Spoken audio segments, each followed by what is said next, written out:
તો નમસ્કાર ગુજરાત, સ્વાગત છે ફરી એકવાર આપનો આજના તાજા નવા હવામાન સમાચારની અંદર। ગુજરાતમાં હાલ અત્યારે જે નવી સિસ્ટમો આવી ગઈ છે, અંબાલાલ પટેલે જે આગાહી કરી હતી 17 તારીખથી, એ સિસ્ટમો હવે ગુજરાતની ખૂબ નજીક પહોંચી ગઈ છે અને આવનારી કલાકોમાં હવે ગરમીમાંથી ગુજરાતીઓને મળશે મોટી રાહત, કારણ કે વરસાદી રાઉન્ડો ગુજરાત રાજ્ય ઉપર હવે ઝડપથી આગળ વધી રહ્યા છે અને બંગાળની ખાડીમાં એક નવી સિસ્ટમો આકાર લઈ રહી છે, જેના વિશે વિસ્તારથી દેખાડીશું આજના વિડીયોમાં તમને તમામ માહિતી।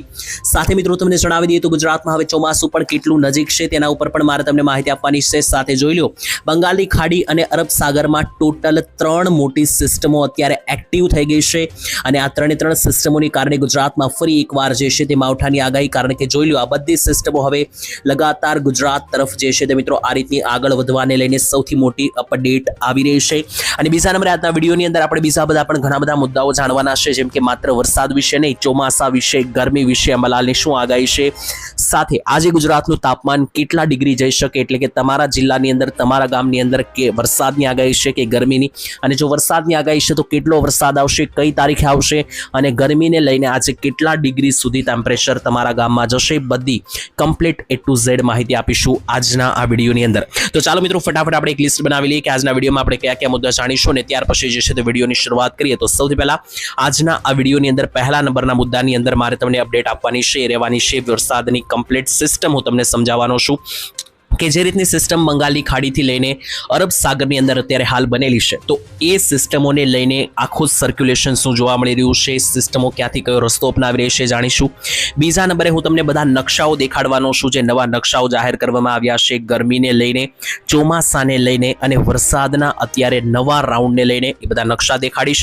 ત્રીજા નંબરે આપણે વાત કરીશું તો અંબાલાલ પટેલ જે નિષ્ણાંત છે હવામાનના, તેમણે મિત્રો જે નવી આગાહી આપી છે તારીખ સાથે, એ શું છે। ચોથા નંબરે હું તમને જણાવીશ પર વરસાદ વિશે કે વરસાદ કયા કયા ગામમાં આવી શકે, કઈ કઈ તારીખે આવી શકે, તો તારીખ અને ગામના નામ સાથે ચોથા નંબરે જાણીશું। પાંચમા નંબરે હું તમને ચોમાસા વિશે થોડી ઘણી અપડેટ આપીશ, એટલે કે ચોમાસું કઈ તારીખે આવી શકે, અત્યારે ક્યાં પહોંચ્યું છે, અને સૌથી છેલ્લે છઠ્ઠા નંબરે આપણે જાણીશું ગરમીને લઈને કે ગુજરાતમાં આજે કેટલી ગરમી પડી શકે અને તમારા ગામમાં કેટલું તાપમાન પણ જઈ શકે। તો આ કમ્પ્લીટ માહિતી જાણીએ એની પહેલા જો તમે આ ચેનલ ઓનલી વેધર ઉપર પહેલીવાર આવ્યા છો, ચેનલ અત્યારે હાલ સબસ્ક્રાઇબ કરી દેશો, કારણ કે આ ચેનલ ઉપર તમને રેગ્યુલર હવામાનને લગતી સાચી અને સચોટ માહિતી દરરોજ મળતી રહેશે। તો ચાલો ટાઈમ બગાડ્યા વગર વિડીયોની શરૂઆત કરીએ। સૌથી પહેલા મિત્રો જાણીએ તો વરસાદી સિસ્ટમો શું જણાવી રહી છે અને હાલ અત્યારે ગુજરાતની નજીક કોઈ સિસ્ટમો છે કે નહીં એના વિશે સમજીએ। તો મિત્રો આમ જોવા જઈએ તો અંબાલાલે તો વરસાદને લઈને 17 થી 23 તારીખનો રાઉન્ડ જાહેર કર્યો હતો, પરંતુ અત્યારે હાલ જોશો તો તમને એવું લાગશે કે ગુજરાત નજીક તો કોઈ સિસ્ટમ નથી, પરંતુ અહીંયા મિત્રો જો તો ભારતનો આ ગુજરાતનો વિસ્તાર છે અને ગુજરાતની આજુબાજુમાં પણ તમે 1000 કિલોમીટરની આસપાસની રેન્જ લઈ લો તો ગુજરાતના ચારે ખૂણે 1000 કિલોમીટરની રેન્જમાં પણ કોઈ વરસાદની સિસ્ટમ અત્યારે હાલ નથી દેખાતી। અત્યારે હાલ એટલે કે 16 તારીખની સાંજ સુધીમાં તો નથી દેખાતી, પરંતુ 17 તારીખથી જે આગાહી છે અંબાલાલની એ સાચી પડશે, કારણ કે ભલે ગુજરાતમાં સિસ્ટમ નથી, આ ઉપર મિત્રો આ ગુજરાતનો ખૂણો છે, અહીંયા જોઈ લો તો આ લીલા કલરનો જે આ ભાગ છે આપણો ગુજરાત છે આટલું, પરંતુ ગુજરાતની નીચેનો જે સર્કલનો આખો વિસ્તાર છે આખો જોઈ મિત્રો આજે નીચેનો ભાગ એટલે કે અરબ સાગર અને બંગાળની ખાડી લાગુનો આ ભાગોની અંદર અત્યારે હાલ ખૂબ ભારે મજબૂત સિસ્ટમો 3 બનેલી છે, જે મિત્રો વિડીયોમાં આગળ પણ મેં તમને દેખાડી।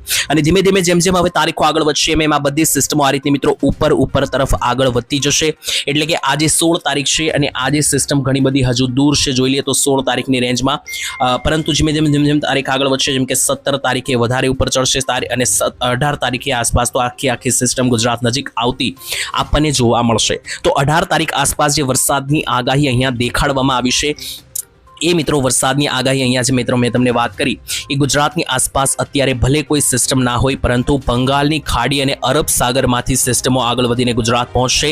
અને મિત્રો અહીંયા જોઈ લો આ જે પણ ખૂંખાર સિસ્ટમો આ તમને દેખાઈ રહી છે, આ વરસાદી વાદળો આપણને અહીંયા દેખાઈ રહ્યા છે, આ બધા વાદળી સિસ્ટમોને કારણે જ ગુજરાતમાં વરસાદ આવવાનો છે। આજની તારીખમાં વાદળ નીચે છે, ધીમે ધીમે આ રીતે આગળ વધશે અને આવનારા દિવસોમાં 18 તારીખ સુધી તો પ્રોપર આખા ગુજરાત નજીક આ વાદળો આવી જશે અને 18 તારીખથી લઈને 23 તારીખ સુધી ભારે વરસાદ જે છે તે ગુજરાત રાજ્યના ખૂણે ખૂણે જોવા મળી શકે।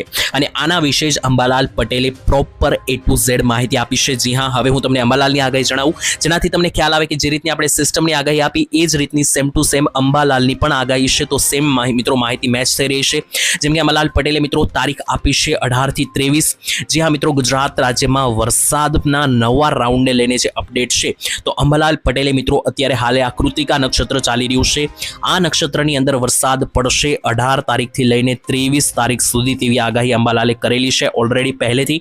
અને આ મિત્રો આગાહી અંબાલાલ પટેલની સાચી પડી શકે, કારણ કે આપણે જોયું આગળ હમણાં નકશાની અંદર કે જે રીતના વાદળો અને જે રીતની ખૂંખાર વરસાદની સિસ્ટમો બંગાળની ખાડીમાંથી ચક્રવાત બનાવીને અરબ સાગર સુધી અત્યારે આવી અને 2-3 દિવસની અંદર હવે અરબ સાગરમાંથી ગુજરાત નજીક પણ આ સિસ્ટમો જે છે તે દરિયામાંથી આગળ વધશે. એટલા માટે મિત્રો અંબાલાલની જે આગાહી છે 99% સાચી અહીંયા પડતી જોવા મળી રહેશે, કારણ કે જે રીતની એમણે આગાહી આપી તારીખ સાથે એ જ તારીખે આપણે અહીંયા સેટેલાઇટના માધ્યમમાં પણ મેં તમને દેખાડ્યું અને ફરી એકવાર અત્યારે દેખાડી દઉં કે જેનાથી તમને પાકી માહિતી મળી જાય. જોઈ લો મિત્રો અંબાલાલે જે આગાહી આપી 18 તારીખની, તો જોઈ લો અત્યારે જે આ બંગાળની ખાડીથી લઈને આ સિસ્ટમો છે આ ખાસ કરીને અરબ સાગર સુધીની, તો આ જ બધી સિસ્ટમો જે છે તે ધીમે ધીમે ઉપર તરફ આગળ વધશે. વિડીયોમાં પહેલા મેં તમને દેખાડ્યું એ રીતના આ રીતની આગળ વધશે અને 18 તારીખ સુધીમાં ગુજરાત નજીક આવીને 18 થી 23 તારીખ ભારે વરસાદ લાવી શકે. તો હવે હું આશા રાખું છું કે સિસ્ટમો જે છે તે તમને અહીંયા કમ્પ્લીટ સમજાઈ ગઈ હશે. તો આ બધી સિસ્ટમો વિશે હું તમને એક સરળ ગુજરાતી ભાષામાં સમજાવ્યું, આશા રાખું છું કે સમજાઈ ગઈ હશે. હવે આપણે સિસ્ટમોથી આગળ વધીએ, અંબાલાલ પટેલની આગાહીથી પણ હવે આપણે આગળ વધીએ અને સમજીએ કે જે નવા નકશાઓ જાહેર થયા છે, ગ્રાફિક્સ એટલે કે નકશાઓને આધારે ગરમી, ચોમાસા અને વરસાદી રાઉન્ડને લઈને એક નવી આગાહી છે. તો હવે નકશાઓ સમજીએ ફરીથી. તો જોઈ લો મિત્રો, આ બધા નકશાઓ જે છે તે અલગ અલગ કંપનીઓ તરફથી હવામાન વિભાગથી જાહેર કરવામાં આવ્યા છે. આ બધા નકશા આપણને સમજાવે છે કે ગુજરાત રાજ્યની અંદર આવનારા દિવસોમાં આગામી દિવસોમાં શું થવાનું છે. મિત્રો ગુજરાતમાં વરસાદ કયા કયા જિલ્લામાં પડશે આગામી કલાકોમાં એ તો હું એક ગામના નામ સાથે તમને આગળ સમજાવવાનો છું, પરંતુ એની પહેલા આ નકશા ઉપર નજર મારીએ અને સમજી લઈએ કે શું કહેવા માંગે છે આ નકશાઓ ગુજરાત રાજ્યની અંદર. પહેલો નકશો જુઓ તો મિત્રો આ અવકાશમાંથી ફોટો પાડવામાં આવ્યો છે, અવકાશમાંથી સેટેલાઇટના માધ્યમથી. આમાં તમે જોશો તો ગુજરાત ક્યાં છે આ નકશાની અંદર, તો આ લીલા સર્કલની અંદર આપણું ગુજરાત આવેલું છે. આ લીલા સર્કલમાં ગુજરાત છે અને નીચેનો જે ભાગ છે આખો જોઈ લો, આ નીચેનો જે આખો ભાગ છે આ બધા ભાગોમાં ભયંકર કાળા ડિબાંગ વાદળો બનેલા છે. તો એકદમ ગુજરાતની નીચેની સપાટી સુધી આ વાદળો અને સિસ્ટમ આવી ગઈ છે અને હવે જેમ જેમ આ વાદળો ઉપર ચડશે એટલે ગુજરાત ઉપરથી પસાર થશે અને ગુજરાતમાં વરસાદ 18, 19, 22, 23 તારીખ સુધીનો જોવા મળી જવાનો છે. તો આ પહેલો નકશો સમજાઈ ગયો સિસ્ટમને લઈને. ફરીથી મિત્રો બીજો નકશો જે છે તે આ ગરમી લઈને જાહેર કરવામાં આવ્યો છે અને આ નકશો ઓફિશિયલ હવામાન ખાતા તરફથી જાહેર કરવામાં આવ્યો છે. હવામાન ખાતાએ જે નકશો જાહેર કર્યો એ મુજબ જોશો તો ગુજરાતમાં ગરમી કઈ તારીખ સુધી પડશે એનો આ નકશો છે અને 15 તારીખ સુધી ગરમીનું એલર્ટ હતું ગુજરાતમાં. 16 તારીખથી જોઈ લો ગુજરાતમાં કોઈ ગરમીનું એલર્ટ નથી. એનો મતલબ કે જોઈ લો હવામાન વિભાગે અહીંયા 16, 17, 18, 19 અને 20 તારીખ આમાં આગામી 5 દિવસના નકશા જાહેર કર્યા છે. 6 દિવસના જોઈ લો અહીંયા આ 19, 20, 21, 22 તારીખ સુધી. તો અહીંયા જે છે મિત્રો 16 થી 22 તારીખ તમને એક રાહત મળશે. ગરમીની કોઈ સંભાવના નથી. ગરમીને લઈને હવામાન ખાતાએ જે આ નકશો બહાર પાડ્યો એ આપણને સીધો જણાવી રહ્યો છે કે ગરમીની હમણાં અહીંયા કોઈ આગાહી નથી.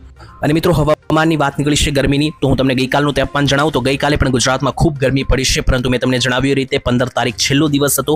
હવે આગળ 16 તારીખે ગુજરાતમાં બિલકુલ ઓછી ગરમી પડશે. તોય પણ મિત્રો જોઈએ તો છેલ્લી કેટલીક કલાકોમાં જુઓ તાપમાન મધ્ય ગુજરાતમાં 43 રહ્યું છે, ઉત્તર ગુજરાતમાં 42, દક્ષિણ ગુજરાત સુરત લાગુના ભાગોમાં 39, સૌરાષ્ટ્રમાં 43 અને કચ્છમાં 40. તો આ બધા તાપમાન ગયા. હવે ધીમે ધીમે મિત્રો 16 તારીખ પછી અહીંયા ગરમીની અંદર સારો એવો ઘટાડો જોવા મળશે. ત્યાર પછી આ નકશો પણ જુઓ, આ નકશો પણ આપણે સૂચવે છે હાઈ HPA ભેજ લેવલ ઉપર જે રીતની સિસ્ટમો આગળ વધી રહી છે એ રીતનો આ નકશો સૂચવે છે. જેમાં જોશો અરબ સાગરથી બંગાળની ખાડી સુધીથી મિત્રો આગળ જઈ રહ્યો છે આ ભાગ સિસ્ટમોનો અને વરસાદ આગળ વધી રહ્યો છે. ને એની સિવાયની માહિતી મિત્રો લઈએ તો આ એક ચોમાસાનો નકશો છે. તો ચોમાસા વિશે તો વિડીયોમાં આગળ આપણે છેલ્લે વાત કરીશું, પરંતુ એની પહેલા જે છે તે આપણે હવે આગળ વધી આ વિડીયોમાં ચોમાસા વિશે હું તમને આગળ વાત કરવાનો છું, પરંતુ એની પહેલા વરસાદની હમણાં કોઈ આગાહી છે કે નહીં એ સમજીએ. તો ચાલો મિત્રો વાત નીકળી છે તો ચોમાસાની જ આપણે પહેલા માહિતી લઈ લઈએ અહીંયા સરળતાથી સમજવા માટે. તો ચોમાસું કઈ તારીખે આવી શકે, કઈ તારીખે ગુજરાતમાં દસ્તક દઈ શકે એને લઈને હવામાનના ખાસ નિષ્ણાંત અથરિયા શેટ્ટીએ આ નકશો બહાર પાડ્યો છે. નકશો ધ્યાનથી જોજો મિત્રો. અહીંયા આખા નકશાની અંદર મિત્રો જોઈએ તો ચોમાસું કેટલા દિવસ પહેલા ચાલી રહ્યું છે એનો આ નકશો છે. આ નકશો મિત્રો જાણો ખૂબ અઘરો છે, પરંતુ હું તમને સરળ ગુજરાતી ભાષામાં સમજાવી તમને ખ્યાલ આવે. તો પહેલા મિત્રો જોશો તો ચોમાસું જે છે તે મિત્રો અહીંયા શ્રીલંકા જે છે તે પહોંચવાનું હતું 22 તારીખે, એની બદલે 13 તારીખે પહોંચી ગયું. ત્યાર પછી ચોમાસું જે છે તે મિત્રો જ્યાં પહોંચવાનું હતું 26 તારીખે ત્યાં 15 પહોંચી ગયું. એટલે કે અત્યારે હાલ ચોમાસું 11 દિવસ વહેલું ચાલી રહ્યું છે. જી હા દર્શક મિત્રો, જ્યાં ચોમાસું 22 તારીખે પહોંચવાનું હતું ત્યાં 13 તારીખે જ પહોંચી ગયું છે શ્રીલંકામાં. આનો મતલબ 11 દિવસ ચોમાસું ખૂબ વહેલું અત્યારે હાલ ચાલી રહ્યું છે. તો આમ જોવા જઈએ તો ગુજરાતમાં ક્યારે આવી શકે ચોમાસું, તો જોઈ લો ગુજરાત ગુજરાતમાં અહીંયા ચોમાસું આવવાનું 20 તારીખ જે છે તે 15 થી 20 તારીખ આપવામાં આવી રહી છે, પરંતુ અત્યારે 11 દિવસ વહેલું ચોમાસું આવી રહ્યું છે. એ લોજિક આપણે લગાવીએ તો ગુજરાતમાં 5 થી 6 જૂન આસપાસ ચોમાસું જોવા મળી શકે, જે ખૂબ વહેલું, જ્યાં દર્શક મિત્રો આ વખતે ચોમાસું ખૂબ વહેલું ચાલી રહ્યું છે. અને અહીંયા લાઈવ પણ તમે જોઈ શકો કે ખૂબ વહેલું પણ ગુજરાતમાં આવી શકે, કારણ કે અહીંયા જે માહિતી મળી છે તે મુજબ ગુજરાતમાં આમ જોઈએ તો ચોમાસું 10 થી 15 તારીખની વચ્ચે દેખાઈ રહ્યું છે, પરંતુ 10 દિવસ જે વહેલું આવી રહ્યું છે એ લોજિક આપણે લગાડીએ તો 5 જૂનથી લઈને 10 જૂન સુધીમાં ચોમાસું ગુજરાતમાં દસ્તક દઈ શકે. જોકે ચોમાસું જે છે ઘણી બધા અન્ય પરિબળો ઉપર પણ આધાર રાખતું હોય છે, અને જ્યારે આ ચોમાસું નજીક આવશે, ગુજરાતમાં આવવામાં હશે, ત્યારે આપણે ફરીથી વિડીયો બનાવીને રેગ્યુલર તમને અપડેટ આપતા રહીશું. તો ચોમાસા વિશેની માહિતી પણ અહીંયા કમ્પ્લીટલી પૂર્ણ થાય છે. હવે આગળ વધીએ અને હવે જોઈએ કે ગુજરાતમાં કોઈ વરસાદ આવવાની સંભાવના છે કે નહીં, કારણ કે ગુજરાતમાં વાદળોને આધારે આપણે સમજી શકીશું કે આગામી દિવસોમાં શું મોટો ખેલ થવાનો છે. તો 16-17 તારીખ દરમિયાન ગુજરાત રાજ્યમાં વરસાદની વાદળોને લઈને જે છે મિત્રો અપડેટ એ છે કે ગુજરાતમાં હમણાં તો કોઈ મોટા વાદળો અહીંયા દેખાઈ રહ્યા પણ નથી. એનો મતલબ એ થયો કે ગુજરાતમાં હમણાં કોઈ માવઠાની તો સંભાવના, કોઈ મોટા વરસાદની તો સંભાવના નથી, પરંતુ છતાં પણ માવઠા રૂપે જે છે તે ઝાપટા જોવા મળી શકે, કારણ કે JFS અને આઇકોન વેધર મોડેલ અનુસાર અહીંયા જે છે તે હાઈ લેવલના ઝાપટા પણ પડતા આપણને જોવા મળી શકે. કારણ કે જોઈ લો તો 17 અને 18 તારીખનો આ મેપ છે, અને આની અંદર તમને અહીંયા કમ્પ્લીટ માહિતી આપીએ તો જોઈ લો જે રીતના અહીંયા નકશાઓ જે રીતના મળી રહ્યા છે, તો 17 તારીખના બપોર ગાળાની અંદર પણ ઘણા બધા ભાગોમાં સારા એવા વાદળો છે. તો આ વાદળોને આધારે ઘણા બધા ભાગોની અંદર વરસાદી ઝાપટા પડી શકે, જેમ કે મધ્ય ગુજરાતથી શરૂ કરીએ તો મધ્ય ગુજરાતની અંદર જોઈ લો તો વાદળો જે છે તે અમદાવાદથી લઈને નડિયાદ, આણંદ, વિરમગામ અને ગાંધીનગર સુધી જોવા મળી રહ્યા છે. ઉત્તર ગુજરાતમાં પણ પુષ્કળ વાદળો છે, જેમાં તમે ખાસ કરીને જોઈ શકો તો અહીંયા મહેસાણાથી લઈને ઈડરના વિસ્તારો, પાલનપુર, બાયાડ, પ્રાંતિજથી લઈને રાધનપુર, સાંતલપુર, પાલનપુર, આ બધા પંથકોમાં ભારે એવા વાદળો દેખાઈ રહ્યા છે. કચ્છની અંદર પણ જોશો તો રાપર, અડેસર, નલિયા લાગુના ભાગોની અંદર ભયંકર વાદળો છે. તો આ વાદળો જે પણ ભાગોમાં છે ત્યાં માવઠા પડી શકે. દક્ષિણીય ગુજરાતના પટ્ટાની અંદર જોઈ લો તો સુરત, વલસાડ ઉપર આવીએ તો ભરૂચના વિસ્તારો, રાજપીપળા, નર્મદા, તાપી, આ ભાગોમાં પણ ભારે વાદળો દેખાઈ રહ્યા છે. સૌરાષ્ટ્રના વિસ્તારોની પણ વાત કરીએ તો સૌરાષ્ટ્રની અંદર પણ અહીંયા તમે લાઈવ જોઈ શકો વાદળોનો ક્રેઝ જે છે તે અહીંયા અમરેલી, ભાવનગર, પાલિતાણા, ગારિયાધારથી લઈને ઉપર બોટાદ, સુરેન્દ્રનગર, મોરબી, ચોટીલા, જામનગર, રાજકોટ, ગોંડલ, આ બધા ભાગોની અંદર પણ સારા એવા ભયંકર વાદળો આપણને જોવા મળી રહ્યા છે. તો જેટલા પણ ભાગોની અંદર અહીંયા વાદળો મેં તમને દર્શાવી, આ બધા ભાગોમાં જે છે તે વાદળોને કારણે માવઠા રૂપે વરસાદ પડી શકે. બાકી 16-17 તારીખમાં કોઈ મોટા વરસાદની જે છે તે આગાહી નથી, પરંતુ બાકીનો જે વરસાદ છે એ 18 તારીખથી સારો એવો રાઉન્ડ આપણને શરૂ થતો જોવા મળી શકે. વરસાદની વાત અહીંયા પૂર્ણ થાય છે. હવે છેલ્લે આપણે ટેમ્પરેચર અને તાપમાન વિશે એક નજર મારી લઈએ કે જેનાથી આપણને ખ્યાલ આવે. તો ગુજરાતમાં 16 અને 17 તારીખના બપોરના ગાળા દરમિયાન તાપમાન જોઈએ તો હવે ધીમે ધીમે તાપમાન ઘટતું દેખાઈ રહ્યું છે.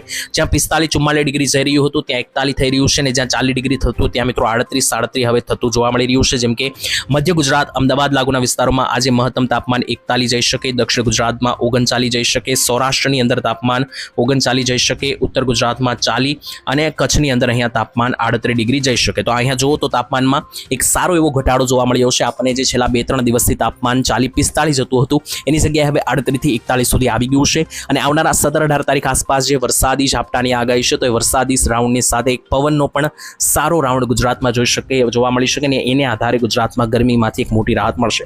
બાકીની અપડેટ આવનારા વિડીયોમાં જાણીશું. આજ માટે આટલું રાખીએ. વિડીયો અહીંયા સુધી જોઈએ તો વિડીયોને લાઈક કરી દેજો, ચેનલ સબસ્ક્રાઇબ કરી દેજો, કયા ગામથી વિડીયો જોઈએ કોમેન્ટમાં લખી દેજો. કાલે ફરી મળીશું, ત્યાં સુધી રજા આપશો. ધન્યવાદ. જય માતાજી, જય દ્વારકાધીશ.